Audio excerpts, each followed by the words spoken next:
Have you ever pondered this?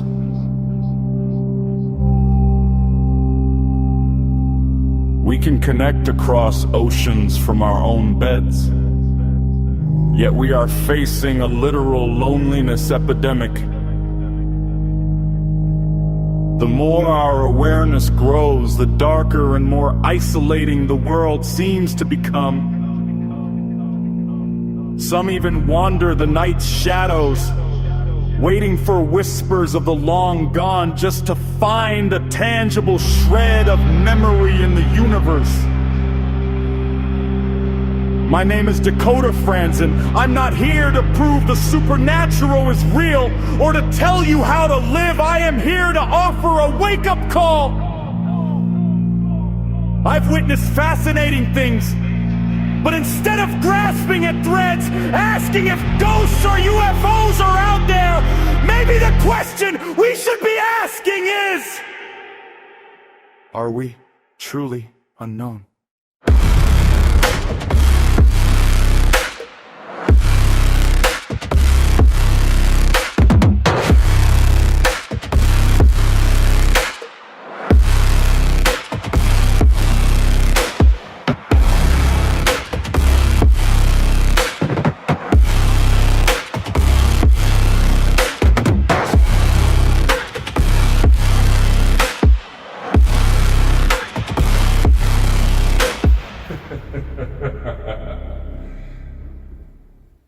Before we begin today's show, I would like to sincerely apologize for suddenly cutting things off.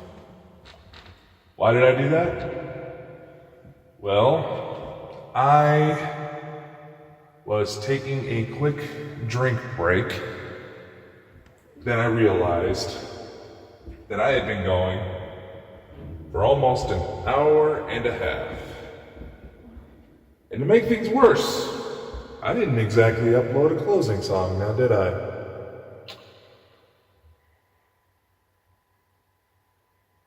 But it's what happened. My mistake. I'll formally say that when I go to produce materials like these, often I do not go by a specific script. And for anybody who's known me for a long time, as well as what my therapist over time had learned quite quickly, that with Dakota, the situation is always a novel, never a pamphlet. Well, not necessarily never, but rarely.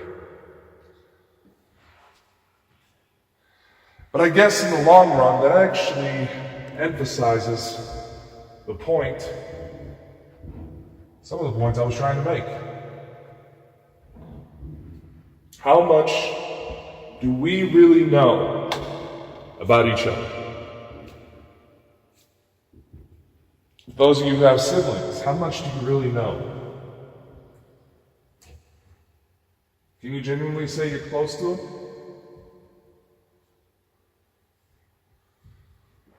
What's the latest statistics on individuals living with some form of mental illness these days? 1 in 3? And I'm not just talking, oh, my sisters are screwed up in the head. Oh. Believe me, I've been there. I have 11 sisters. But I'm talking about true, intimate knowledge. No, I'm not talking about incest. For the more morbid members of my audience, I'm talking about wants, dreams, fears. How much can you say you really know? And for those of you who've been following me for a while, how many of you could honestly say you knew what I shared so far? Because mind you, I barely stopped when I was 14, about to turn 15, and going into paranormal investigation. Seems like a tall order for a kid. But like I said, I fully utilize the fact that people made assumptions about me against them. It made it very easy for someone like me to not necessarily completely hide my age, just never bring it up. Because you see, and doctors have actually checked multiple times over the years just to make sure that there wasn't some form of weird abnormality that caused my size. You see, by the time I was 9 years old, I was already about 5'8", 5'9". I was nearly as tall as some of the seniors at the school I was going to. By the time I was 14, I was already 6'5", shaving my head, wishing I could grow a halfway decent beard. And didn't really get along with individuals among my own age group for a number of things. And the isolation itself became quite the motivator. Or I shouldn't say motivator, that wouldn't be right. The isolation, the clever planning around other people's judgments,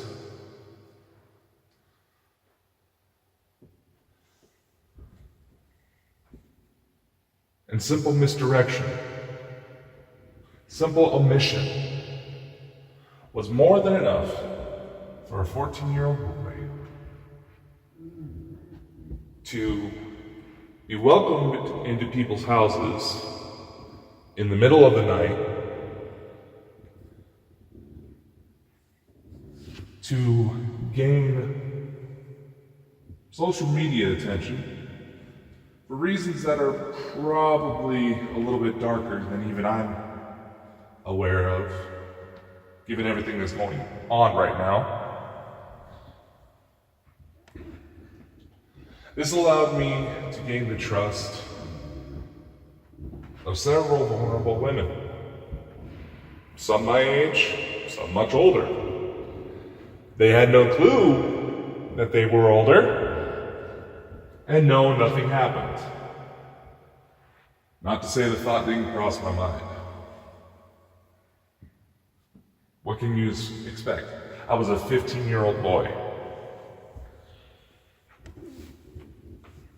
And needless to say, it wouldn't be the first time that utilizing the fact that people misjudged my age often led to thoughts of experimentation. Say, going back to when I was about 8, 9 years old, barely in the 3rd grade, I honestly thought about trying to sneak into the local bar. Not to drink. This is before the chronic pancreatitis came into play. But not to drink, not to smoke, not to get into drugs, not to do anything else, but just to see if I could. And honestly, the only thing that would have gotten in the way of me being able to actually pull it off was when I found out that the manager at the time happened to have a daughter who was in my class. So I didn't try it. And unfortunately, there have been some unsavory types when it came to paranormal investigations. There are still unsavory types. In fact, I feel like there's even more now that have taken advantage of the fact that people show a lot more trust towards spiritual, paranormal ideals than towards law enforcement. There's no regulations whatsoever. So, as long as I had a parental unit attending with me, if I went out on an investigation, I didn't have much problem. In fact, when word started to get out about what I was doing, the police actually became fans. But in reality,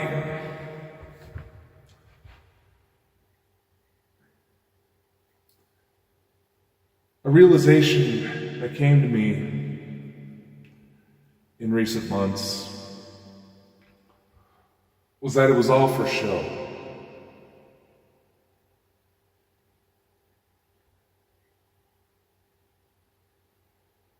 I found myself questioning the legitimacy of the people who said they thought it was cool that I got to do this type of stuff.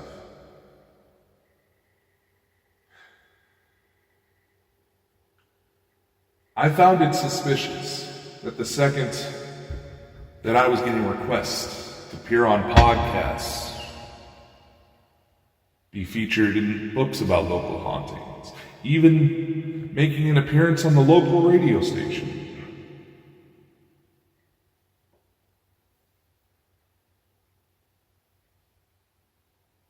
I found myself questioning the legitimacy, because all of a sudden people who didn't really seem to acknowledge me, say hi, smile my way, give me the time of day,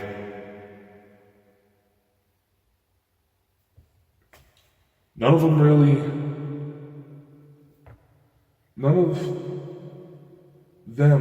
would really acknowledge me. But then they heard rumors that I was starting to get a little bit of notoriety, and then all of a sudden they were wanting to be friends. Can you imagine that type of hell? I mean, come on. Public high school. Who doesn't say it was hell? Chances are the people that don't say it was hell were the ones who peaked in high school and never really accomplished anything else other than maybe getting married, having kids, and if they're happy with that, more power to them.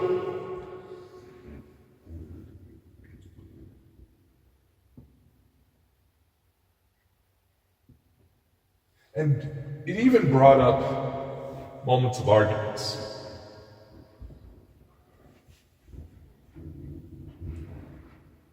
That, thankfully, there were two people in my life who I not only credit for saving me on multiple occasions, but were persistent reminders, verbal advocates, when teenage angst, sudden notoriety, met with parental arguments.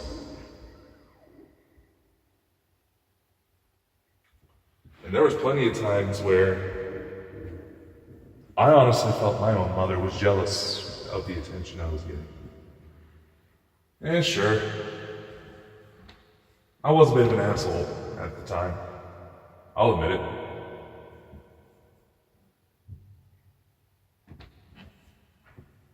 But getting involved in the supernatural, it provided one hell of a distraction against the fact that I was perhaps getting ready to lose a majority of my family. Now, for those who may be a little bit concerned, allow me to elaborate. If we were to count Siblings as being simply people who happen to share the same mom and same dad. I would technically be an only child. None of my siblings are fully related to me. And I'm bringing this up because I know it has been the subject of confusion for many people, most of whom don't really seem to pay attention fully. But I digress. All except one sister. We share the same dad, but different moms. Plural. And come to find out, roughly when my father went into prison, even that definition was being tested. Because even though she did try to murder me when I was a toddler, and easier to feel confident about trying to put down, like some tossed animal. There was a period of time I did try to share forgiveness towards my stepmother, trying to brush it off as her utter stupidity for getting involved with my father, trying to impress a man who his own mother said should eat a bullet. One thing I didn't share as well, which makes things even more complicated, was the fact that during the investigation into the sexual assault allegations of my father against my sister, and I didn't bring this up until now on purpose, because I didn't find out about this part until much later. See, when I was about 9, 10, 11 years old, my father enlisted with one of the local National Guard branches. And as a 9-year-old boy, that was probably the only time in my life I felt any sort of pride about who my father was.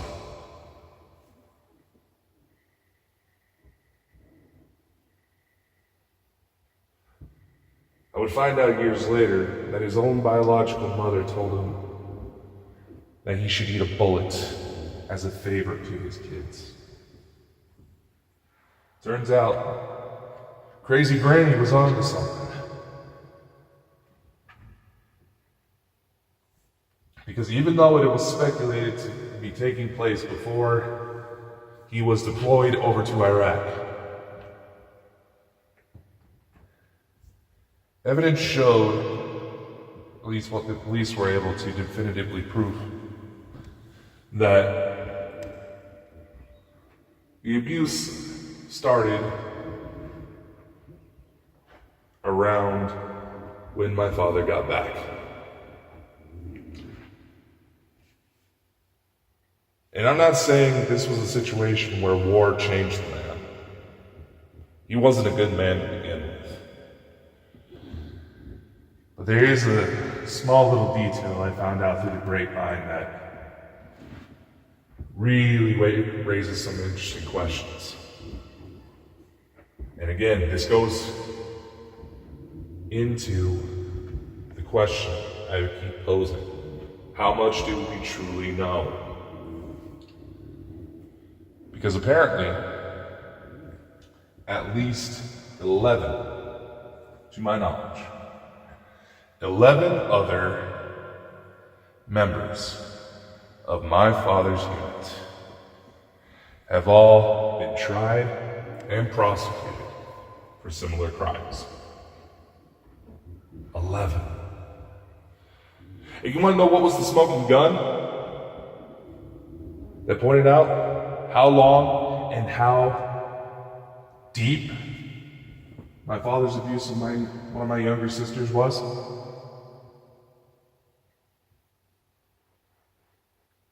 He talked about it with her over Facebook. Facebook messages between a deployed father and his daughter discussing sexual acts with each other. I didn't even find this out from the police. Turns out one of my cousins was the one that found out, because my sister accidentally left her Facebook wide open. And for those of you who remember, this particular sister is only 2 years younger than me. Some of you may be questioning, what the hell was a kid that young doing on Facebook? Well, same reason that a 9-year-old snuck onto Facebook, and was the only reason that I didn't really get in trouble for sneaking on Facebook. I was trying to talk to my dad.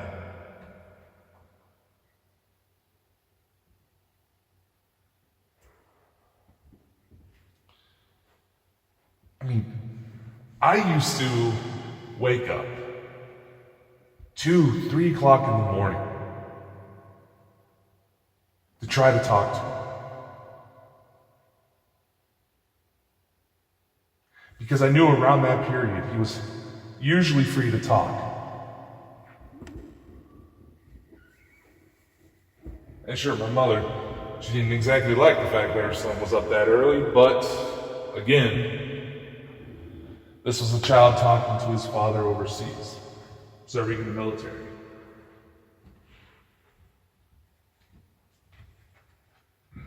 She didn't want to take that connection away.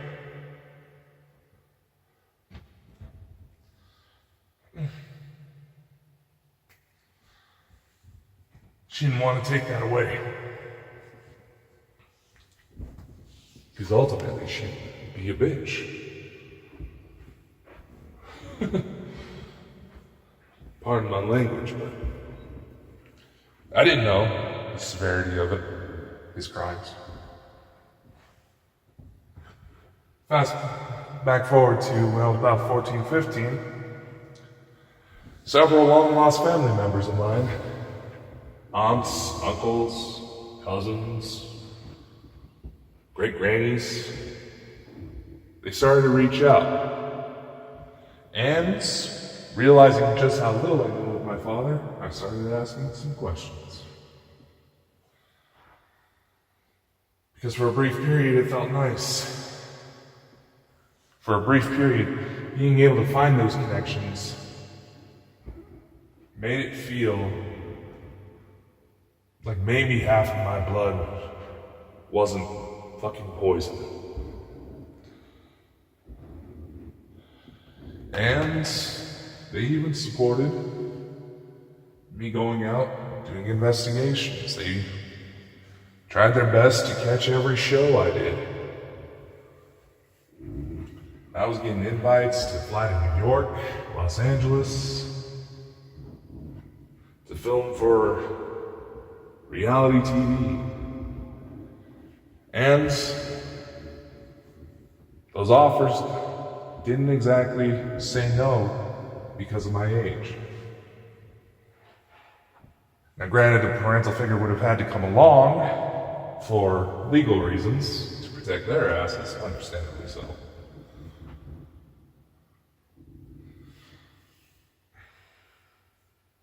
But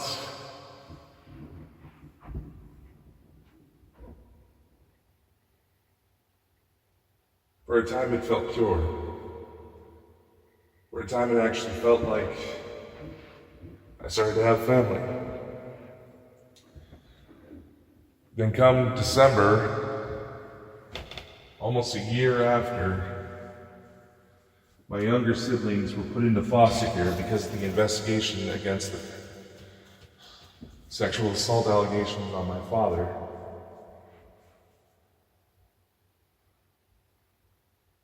There was one more heartache that really changed the game. The man who supported me, the man who raised me as his own, taught me how to shoot a gun, taught me to be protective of women, to be who I am, who would ask questions when I started to get involved in ghost hunts, even offered his place of employment for my very first paranormal investigation.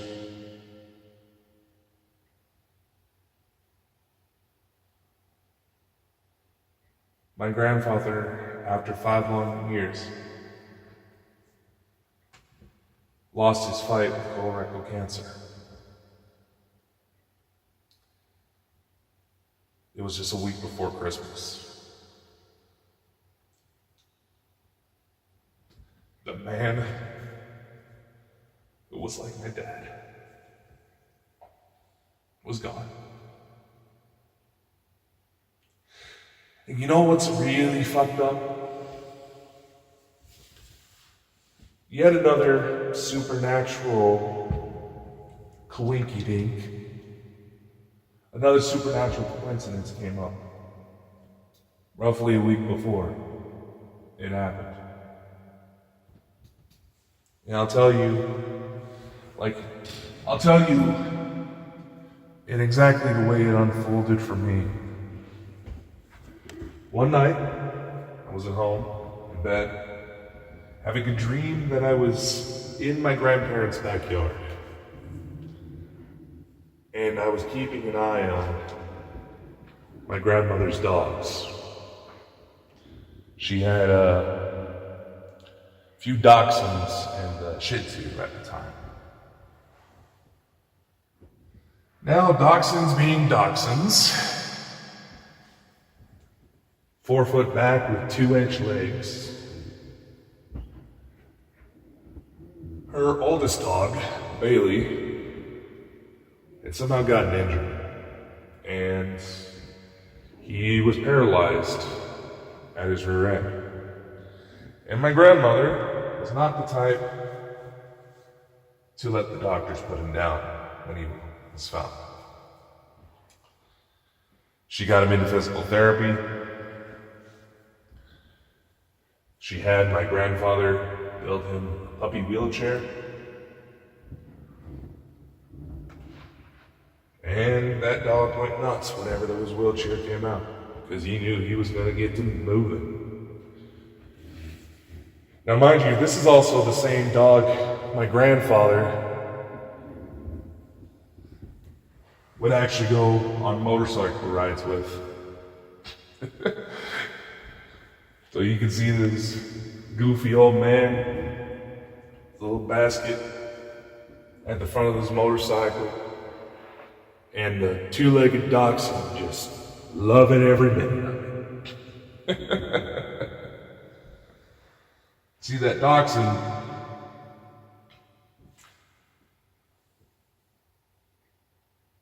my grandparents got him when I was about 9, 10 years old.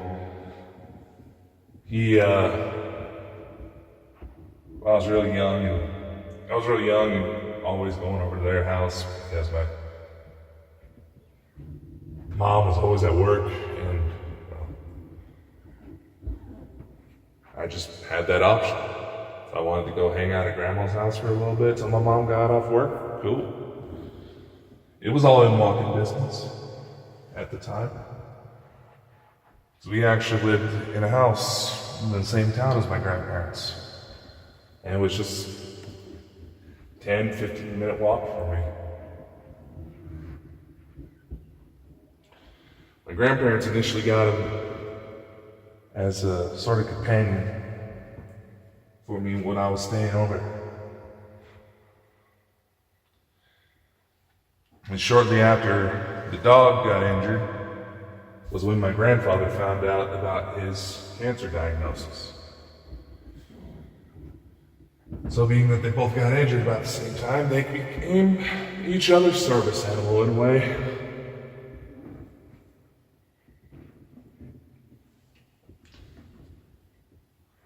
And at the very end, they got hurt together. They left this world not far apart. I bring this up because in the dream, everything seemed black and white except myself and this dog. And I remember watching him run around in the backyard, and all of a sudden something catches his attention. And I see this black haze just in the corner of the yard, and all of a sudden he starts running. The wheelchair on him breaks off, and he's able to use his back legs again. The dog starts running towards this haze. I'm chasing after it. Like, Bailey, where are you going? Where are you going? The dog looks back at me, then goes into the mist like he's chasing something. I go to follow. And by the time I get to the mist, I see this vision. I'm standing in the doorway, standing in the hall at my grandparents' house, right in front of the doorway of a little man cave my grandmother had set up in a spare bedroom just for my grandpa. So whenever his treatments weren't going well, he was just not in the mood, he had his own little space all to himself. And there was a bed in there. Quite a comfortable bed at that. I saw him laying in that bed like he was out of breath. I saw my mom, my aunt,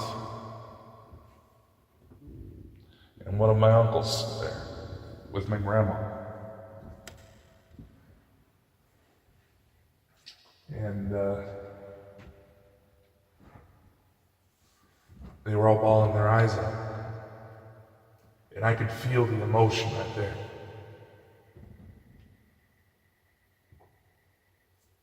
I was seeing my grandfather's last moments. I didn't know when it was going to happen. I had a rough idea that maybe it was soon, because nobody looked any older than I last remembered them. And just the sheer shock and weight of that realization of what I was seeing woke me up. I'm taking a moment to breathe, trying to go, oh God, it was just a dream. Oh God. Messed up dream. And there was a phone call. My mother's cell phone starts to ring. She gets on the phone and I can hear her voice starting to break.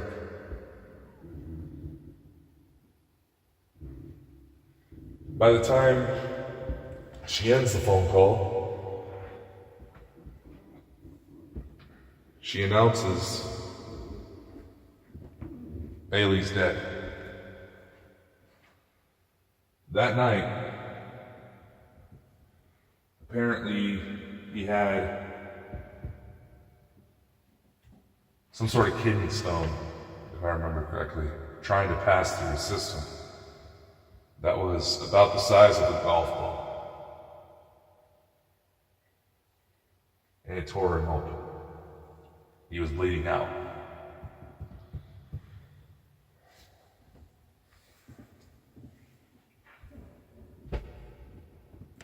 Sit with that image for a second. Those of you who contemplate the possibility that I am somehow mentally ill, mentally deranged, delusional, because some of the things I talk about, what would you do in my shoes in that moment? You had this weird dream, ominous, of a family pet disappearing, seeing your grandfather possibly taking his last breaths, then getting some sort of validation the very next morning, when one of the two main subjects of that vision is now dead. Sit with that. Naturally, if you lost a pet, you know it sucks. It hurts. It may have just been an animal, but the animal was part of the family. And rather than having the comfort of knowing the animal just passed due to old age, you had the realization that he was likely in pain the last few moments of his life. Or at least, you feared that the pain was so agonizing that his nervous system shut down to protect him in his final moments. It was one last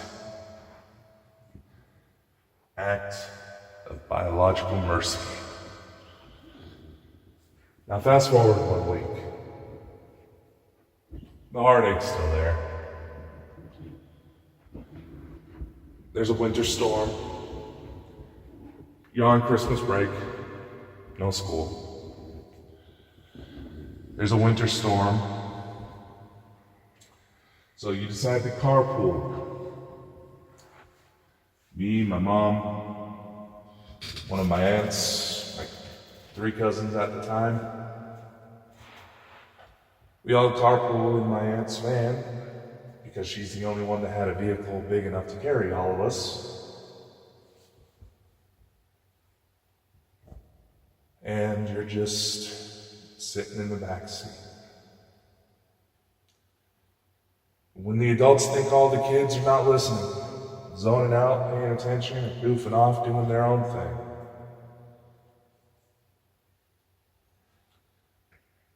You hear them talk about how your grandfather, a man who was essentially a surrogate dad to you, had collapsed that morning.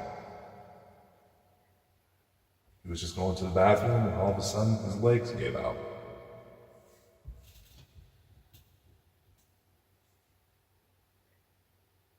And suddenly that vision comes back to you.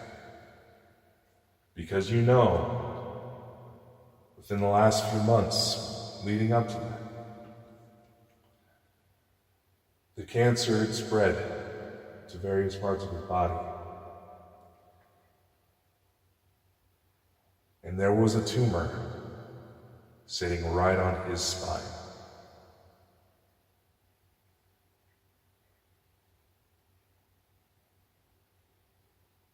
If there was ever a moment to hear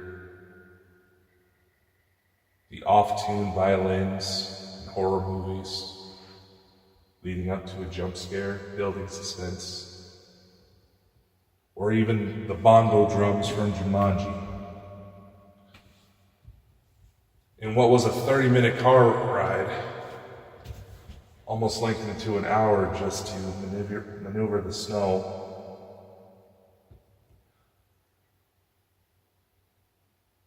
imagine just having that sensation playing in your head the entire time. The kids are sent off to one part of the house. You wander towards the next because you wanted to go see your grandpa.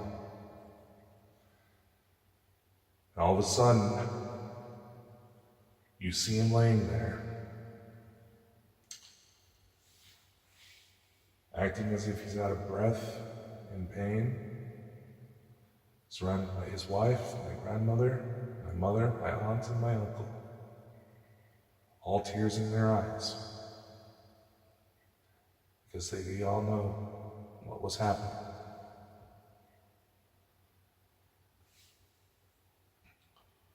The condition starts to escalate. My grandfather starts to act like he's seeing people in the room with him, people that aren't there. Situation's starting to escalate to where the authorities needed to be called because it was only going to be a matter of time. The storm had lifted a little bit, making it to where they can get out there in time, but for everybody who was needed out there, it was still going to take a bit. So, me being the oldest grandchild, I was made responsible to help keep all the dogs, the kids, in one bedroom.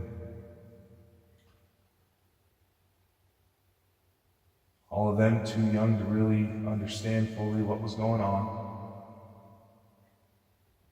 And you couldn't help but try to listen through the walls, almost pushing yourself, trying to figure out how to push yourself through the walls. Like Dr. Strange using astral projection to get a closer look, to listen for the cues. Because I didn't want to be in there with all the kids. I wanted to be there with my grandfather.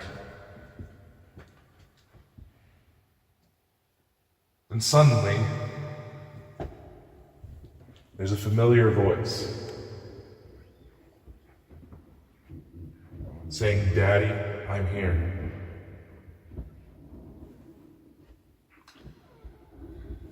A familiar little girl who once manifested as a vision in that same bedroom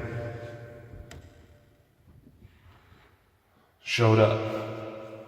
No one seemed to be able to see her, but it was like I could see physically through her eyes.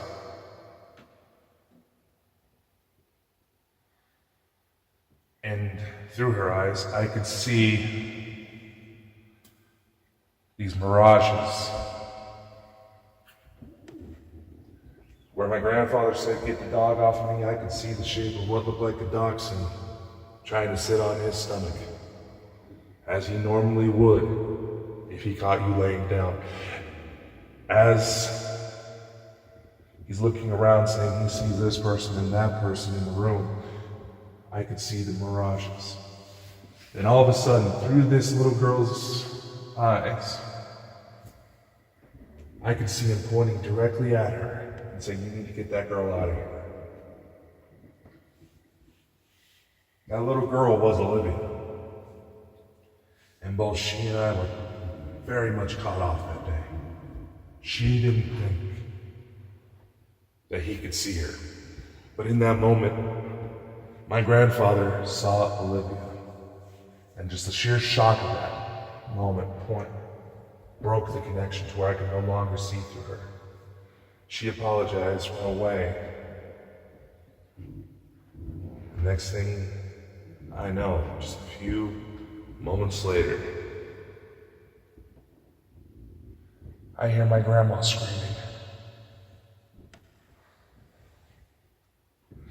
Man,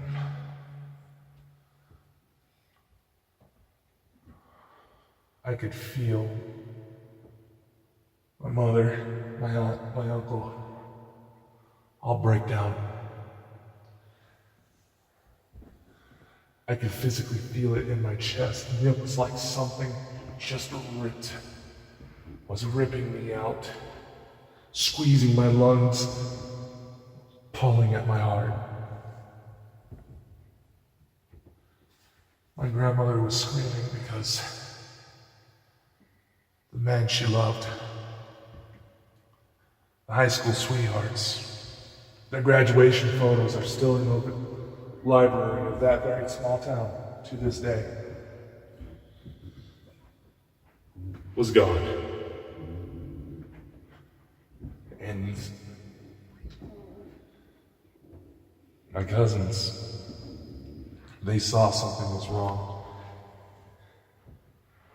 They saw me gripping at my chest, out of breath, asking me what was wrong. And I looked and then I just said it. Grandpa's gone. They didn't believe me. Maybe they didn't want to. Maybe they were used to goofy cousin Dakota playing tricks all the time. But a few minutes later, my aunt comes in the room and confirms it.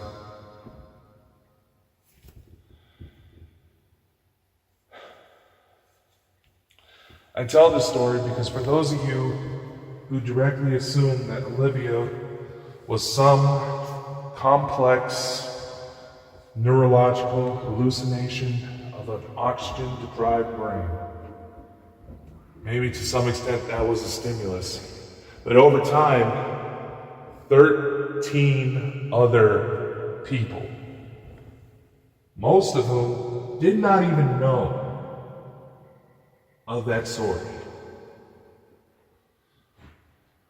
have reported seeing her. 13 other people, unrelated, had no clue. And they all said the exact same thing. Dakota, she looks just like you.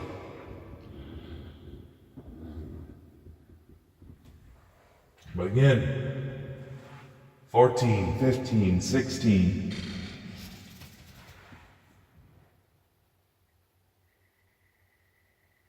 What the hell was I supposed to do with that information?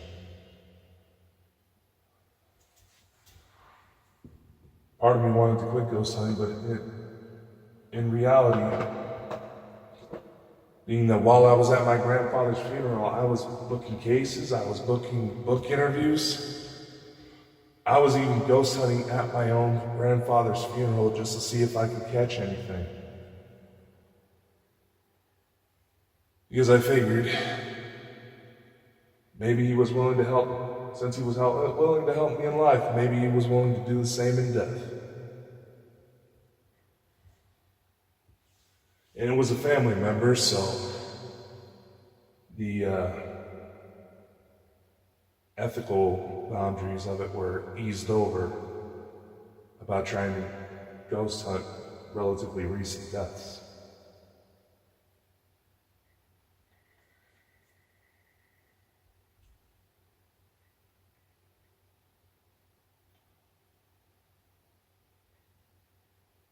From there, I went to expand my knowledge base because I was beyond convinced that there was something true to the supernatural. And there were probably several people out there, much like myself, who had saw these things and were trying to understand what the hell was happening to them because the situations were just too weird, too out of place to easily write off.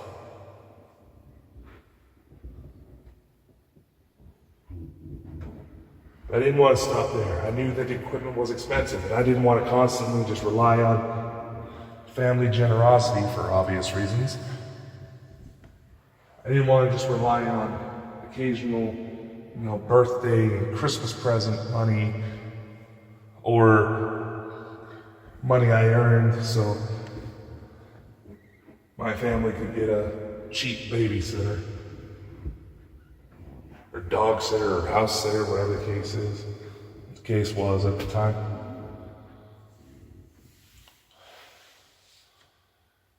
But I did it because I needed the funding, because I knew the equipment was expensive. Still is.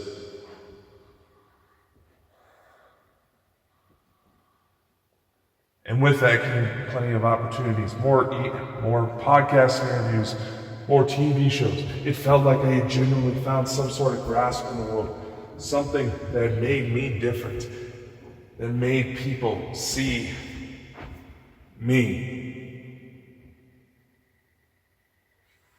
And for a time, I even used to do the YouTube videos. What? Is English not my first language? I used to put together YouTube videos of my findings, not necessarily formatted to get all the jump scares, but the things I saw, the things I caught made you jump. And even the police were like, dude, that is creepy. Because the student resource officer asked quite often if I was going to be uploading any more videos after he found out about me. Which was a good connection to have because, just in case I ever got myself in trouble, having good favor with local law enforcement could definitely help get me out of it.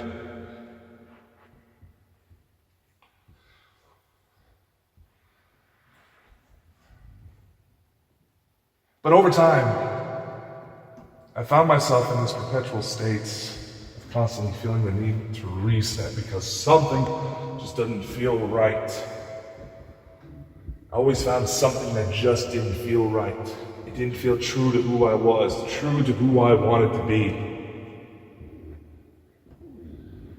I used to put together evidence videos on YouTube to try to gain some publicity, and for quite a time it worked. It still works if you know how to manipulate the algorithms that were a lot more sophisticated nowadays than they were back then.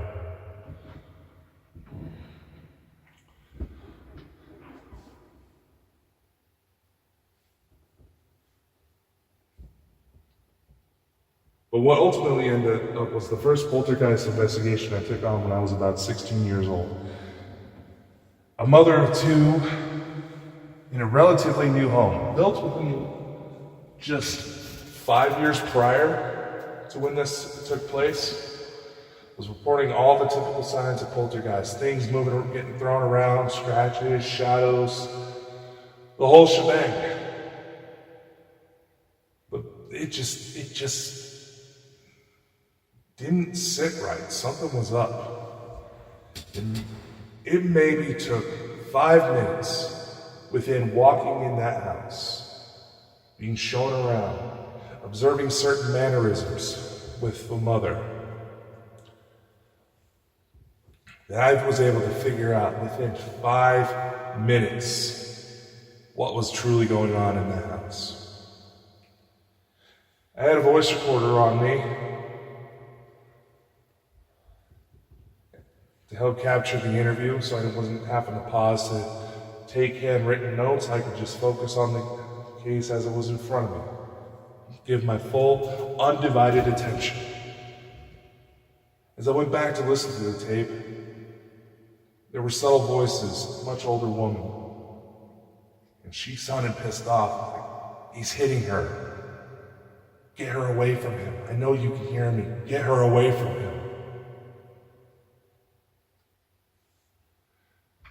I left the house, and when it came time to try to schedule a proper investigation, because the mother said she had to talk to her husband, the husband all of a sudden became quite belligerent.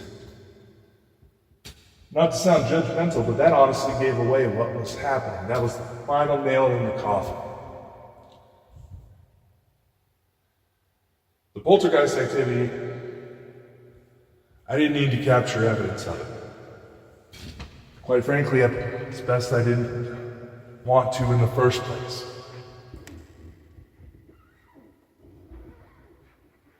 Because the poltergeist activity was being caused by the fact that a so-called husband was beating his wife, abusing his wife, leaving her bruised to the point that she had to wear long sweaters to cover up the marks, to conceal the bruises with makeup to not scare her children, who were maybe 4 or 5 years old at the time.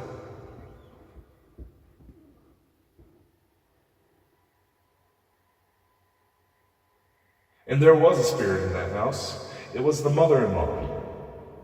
It was a pissed off mother-in-law trying to get through to her daughter that she needed to get the hell away.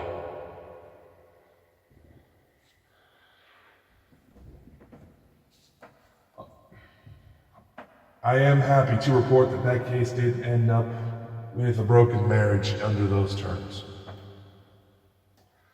She got away, the kids are all grown up now,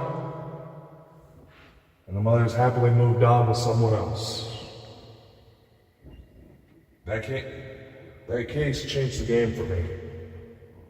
It didn't feel right to publicly exploit these cases because I primarily focused on private residences. I didn't necessarily go out to random haunts.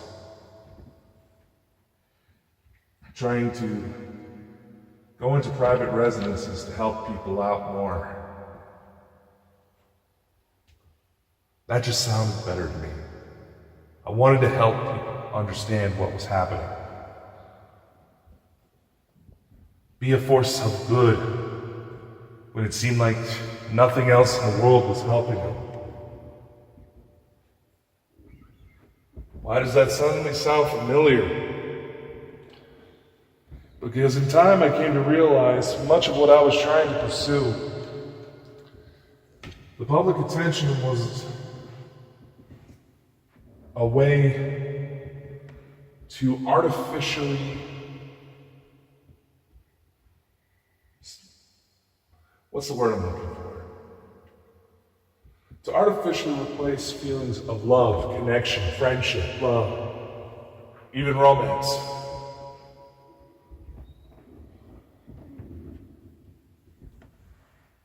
The types of cases I pursued were reflections on my own mentality, of my own desires, of someone who would come in and save the day. My own desires to have been saved from everything and more that I've discussed.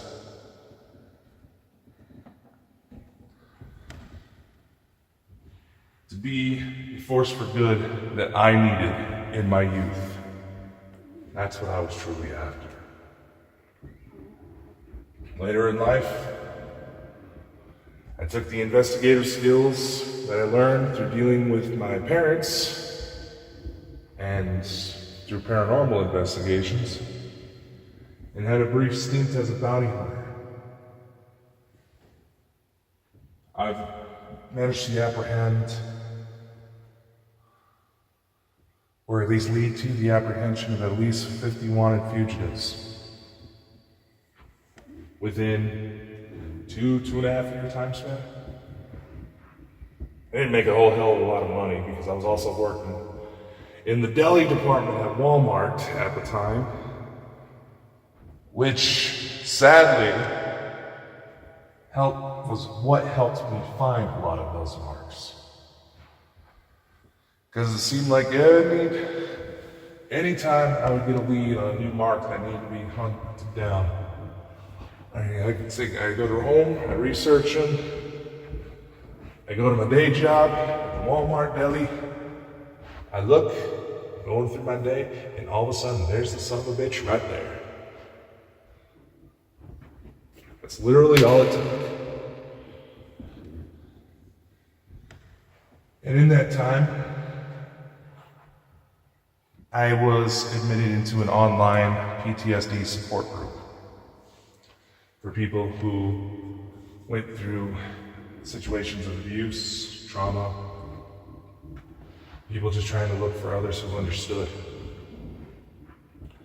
And I met this young lady from DC. She was beautiful. She looked a little bit like the actress who played Jennifer Drew on Criminal Minds. And ironically, she had family in the FBI and was wanting to pursue a similar career. We got close rather quick, started online dating, as it were.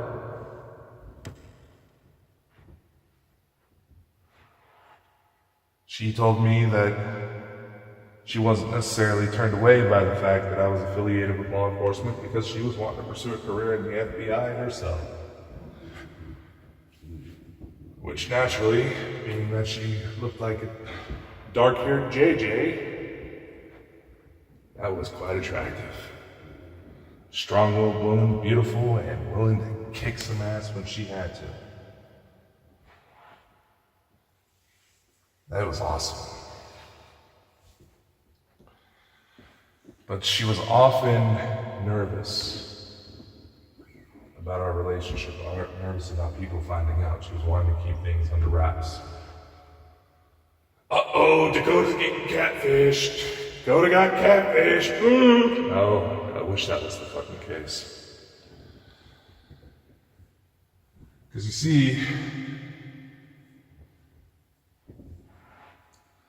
when we got together, she revealed to me she was pregnant. And she was trying to run to protect the baby. from an abusive father.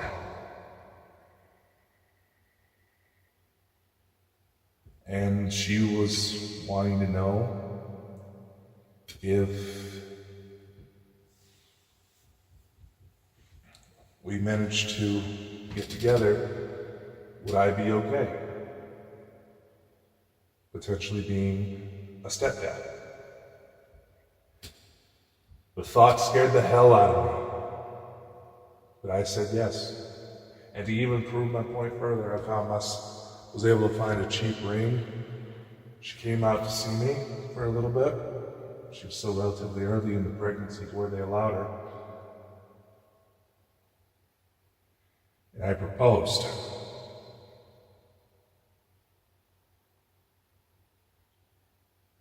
And she said yes. Shortly after she went home, she was getting ready to start getting her things together, making plans to make a cross-country move so we could figure out life. And all of a sudden, communication stopped out of nowhere. No warning, no, hey, my phone's broken, I'm not going to be able to talk for a few days until I get a new one in. Nothing. A couple days went by, nothing. Weeks, months, nothing. 3 months total. My head started to get racked by the fact that I was starting to spill my heart out to this girl. Thought I found love.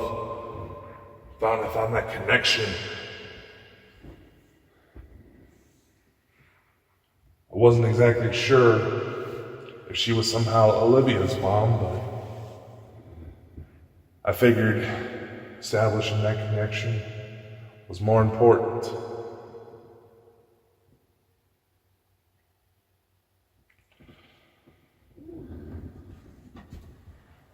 And maybe, just maybe, I don't know, maybe Olivia was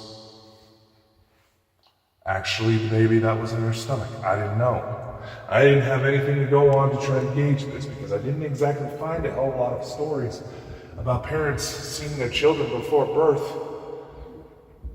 who weren't already, maybe not knowingly at the time, but a majority of the reports I came across, the mother was already pregnant.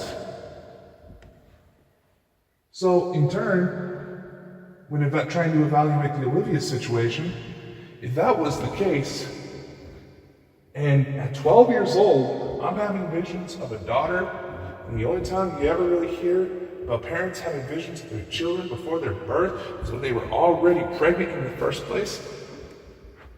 You see where I'm going with this?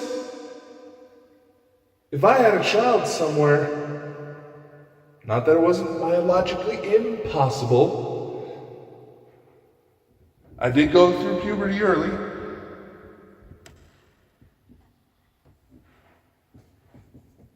But naturally, that leads to the question, who the hell was mom? And if I already have a kid, somebody has some explaining to do.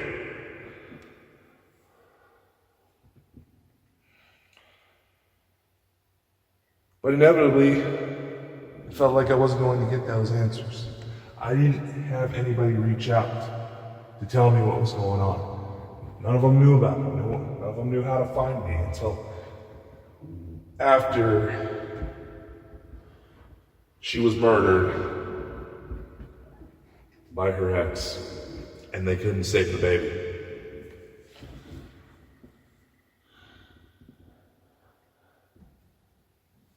Nobody told me. Nobody reached out until a year after. I found out 3 months after it happened when I checked just out of the blue one day, maybe to find something. Started searching her name, and I found the obituary.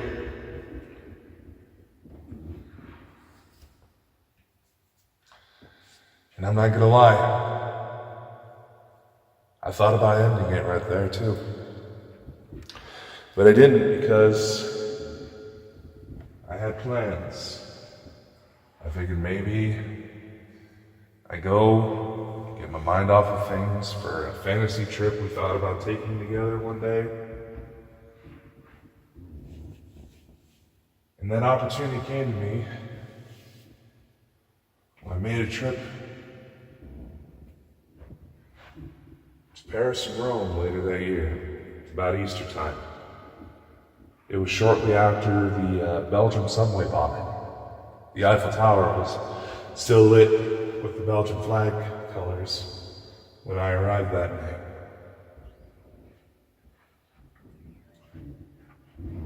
And something else interesting happened a few days into this trip. We took a riverboat cruise in Paris that would have taken us right up to the Eiffel Tower. Seemed romantic, seemed nice. There was a little bit of rain, so most people stayed in the deck below. I stayed above. And I just found myself lost in thought. Then all of a sudden, as I'm lost in thought, I feel this tap on my shoulder. I turn around, not really paying attention to what's behind me, just assuming that somebody was wanting to take a picture of the Eiffel Tower, and me being a big guy, I was standing in the way. But then I had a double take. Standing right behind me was my late grandfather. And with him was a little girl, Olivia. To try and make the story short, I asked him what they were doing here, and my grandfather said that he and Olivia weren't going to be popping around as much. I didn't really need them around as much anymore. They were still going to check in, say hi, naturally, but as far as being the emotional support, they felt that I was in a place where I didn't really need them as much. My grandpa said he was proud of me, then all of a sudden fades away. Olivia looked like she was starting to disappear herself, and I managed to stop her. And I asked her an important question. I said, Olivia, while you're here, is your mom gone? And she looks at me and she just says, no, Daddy, don't you worry. Mommy's coming soon. Just keep fighting. Mommy will need you to help her. I found myself, my heart racing. This felt like a sign of hope, to which, from that point on, being how much of a symbol of light and love, of hope, that vision of that little girl was becoming, I started to call her Olivia Hope. Whether or not that's going to be her actual name if she's ever born has to be decided at a later date. But in that moment, a new light emerged. I went through the rest of that trip. As we went to Rome, part of my group and I, we went to a dinner with tenors. I tried alcohol for the first time on that trip, flushing my system when we got back to the hotel, as highly, highly, highly advised by the doctors. And I found myself singing on stage with tenors to close the show. They invited me on after everyone in the room was invited to sing happy birthday to some woman at another table. And my goofy ass started singing it in opera. Next thing I know, all three of their eyes just shot out of their skulls, and I was being invited on stage to close the night. One of the best nights of my life. And you can tell from the pictures I was a little under the influence. I had that liquid courage running through me. But it's nights like that that made me start to feel, made me start to realize things. Start to build for, to realize that maybe I could actually accomplish something. But if I was going to pull it off, I was going to have to look much farther than Idaho. I took on more trips. I've been to Thailand, Burma, Laos, Ireland, Scotland, UK. Went through London a couple times. Briefly touched base in Canada. I currently have active prospects to potentially take me to Egypt, Japan, maybe revisit a few old sites. I tried on and off again to set up my own entrepreneurial ventures, but again, something just didn't feel right.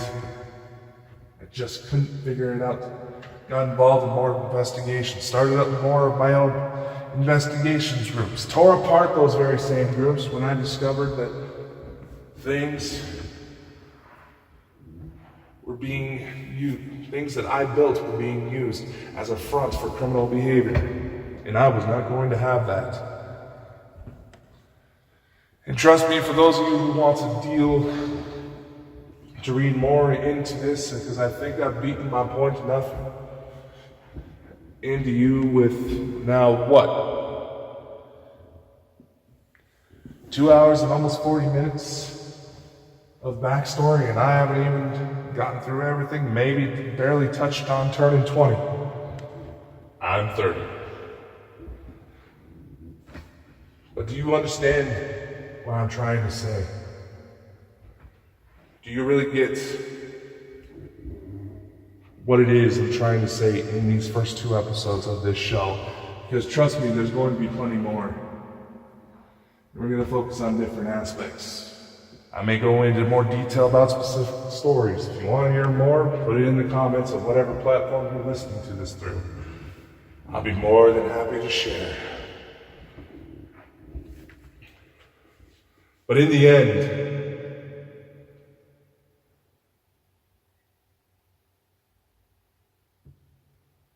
we have to really ask,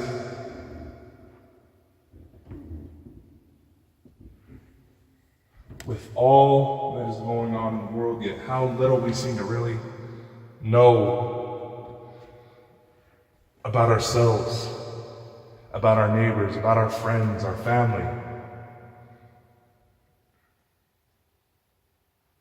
Are we truly unknown? Or is a more appropriate label, we've become too short-sighted to see, too impatient to step back and embrace the full picture instead of trying to look in at every little imperfection. With news of shootings, bomb threats, potential mass terrorist outbreaks, talks through the grapevine in the intelligence communities of an impending attacks from Al-Qaeda, ISIS, lingering threats of cyber warfare, and any of you who happens to possess any knowledge of technology, tell me I'm wrong in that it doesn't seem like a lot of newer electronics are going through constant updates lately. Well, guess what? I have confirmation from both technical and federal resources that there have been constant attacks. Cyber warfare is happening, but nobody wants to admit it. And some of you, usually among the older crowd, try to say, oh, we didn't have this, oh, we didn't have that, oh, it's the internet's fault, oh, it's social media. All the internet and social media ever did was make it more accessible to find out. Sure, it helped the platform itself helped facilitate a lot of things, but it's a tool in which mankind has still yet to fully comprehend its ability. What's that quote? I heard it in an episode of Criminal Minds. That the internet is mankind's greatest experiment in anarchy. That we still don't fully understand its capabilities. And now in the days of artificial intelligence, that threat, that experiment in anarchy, we built the means for extended hands and legs for these machines, the internet, to take on actions for us. But now with artificial intelligence, we're slowly giving them the brains to operate on their own. And in that process, much like how it has been found that overuse of cell phones has actually caused cognitive decline, brains physically atrophying and shrinking from lack of use because we are not engaging the material ourselves anymore. We are relying on information secondhand, leaving so much to be twisted and manipulated. And the first people that are going to realize how easy it is to manipulate a public that won't take action into their own hands are the ones that are eager to destroy us for profit.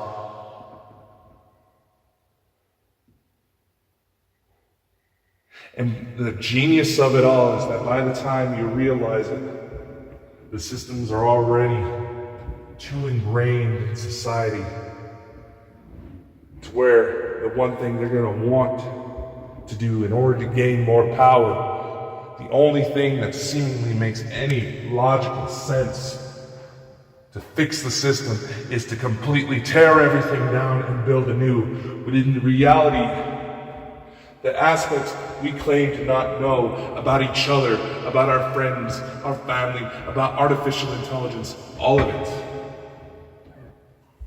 getting off of our asses, utilizing the devices in our hands, not to scroll around on TikToks and live streams, wasting money on YouTube and microtransactions for Call of Duty, Fortnite, whatever. The tools in our hands meant to destroy us can also be tools to rebuild who we are as individuals, who we are as a society. We just have to get off our ass and actually put in the goddamn effort. In fact, that's what they say about the artificial intelligence agency movement right now. It's not going to disappear. It really isn't. And like I said in the first episode, some truly miraculous things have happened because of artificial intelligence. Being able to spot things, notice patterns much faster than the human brain can. It doesn't have to be a source of destruction. It can be a source of growth, of protection, of knowledge. But we gotta stop being lazy. We gotta stop totally relying on others. We have to build ourselves, to build the strength, to not rely on this boyfriend or your girlfriend or a sugar daddy or your mom or your dad.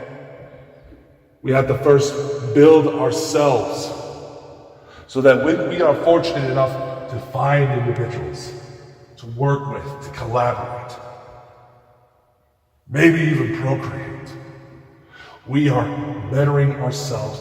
We are bettering the people. We are bettering the world. We cannot sit on our asses and wait for the stars to fall, my friends. We have to actually stand and build and reach for the stars ourselves. Because believe me, I've seen it for myself.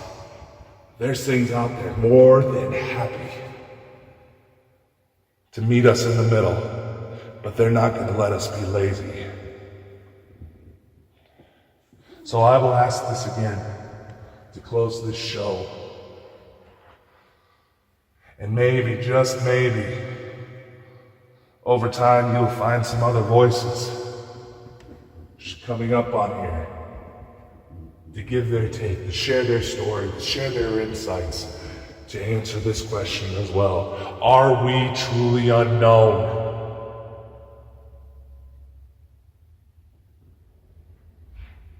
Or are we just lazy?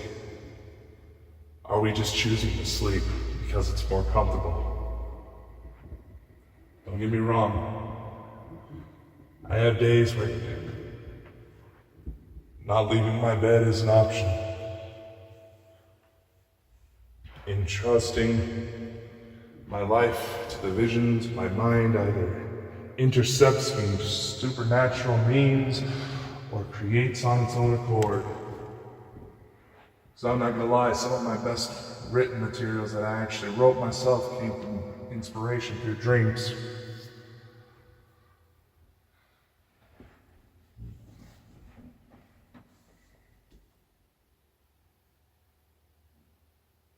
But at least I'm putting in the work. I want to ask you, not to degrade you, but not to necessarily question you, but to push you just a little further to the edge, in hopes that maybe, just maybe, you realize you have all the means to fly, to reach truly for the stars, and understand that our world is not limited to the screens we hold in our hands, to the illusion of connection that either internet friendships seem to bring, that catfish go to exploit. But there is so much out there. And yes, some of it, a lot of it is scary, but there is so much more out there that is truly beautiful, amazing, spectacular, that will absolutely take your breath away. And trust me, I have been fortunate to even find one of those connections myself. And trying to push forward to secure that woman in my future scares the hell out of me.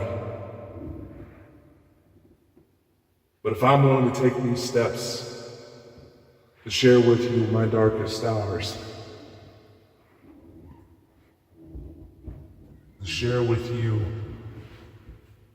what it is that builds Bald and Bonkers, the specialist of the strange, because those are just brand labels for efforts I've been building for years. You want to know the reason why Bald and Bonkers exists? Is because it allows for the full exploration of it all, not just limiting myself to what may or may not be paranormal, but it allows for an exploration of the entirety of sentient experience, not just the human, not E.T., ghost, demon, angel, but the sentient experience, to understand fully what it is that makes us alive. So I will ask again, my friends, are we truly unknown, or are we just blinded by all these lights we're shoving in our faces?